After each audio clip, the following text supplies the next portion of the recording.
नमस्ते. मी प्रगती. आज मला तुमच्याशी काहीतरी खूप मनापासून बोलायचं आहे.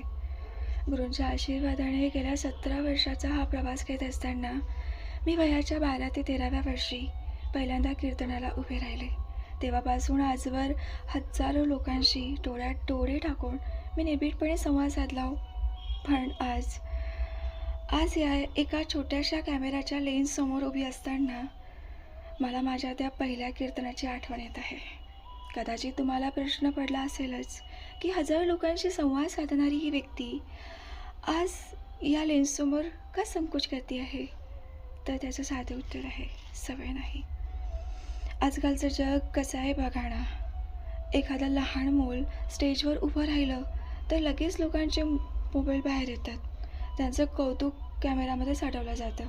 त्यामुळे आजच्या पिढीला लहानपणापासूनच कॅमेऱ्याची जणू सवय जडलेली असते. पण माझ्या बाबतीत तसलं काहीच घडलं नाही.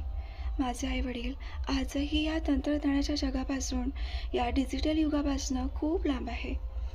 नातेवाईकांचं म्हणाल तर आपण किती प्रगती करतो याच्याशी कोणाला तसलं काही घेणं देणं नसतं. त्यामुळे तिथूनही कधी पाठीवर कौतुकाची थाप मिळाली नाही आणि कोणी पुढाकारही घेतला नाही. आणि जेव्हा मला या गोष्टी कळायला लागल्या तेव्हा माझ्यासमोर एक असा डोंगर उभा होता ज्याने मला एकटीला लढायला शिकवलं. नक्की तो काय होता हे मी तुम्हाला माझ्या पुढल्या व्हिडिओमध्ये सांगेल. तत्पूर्वी जय श्रीराम.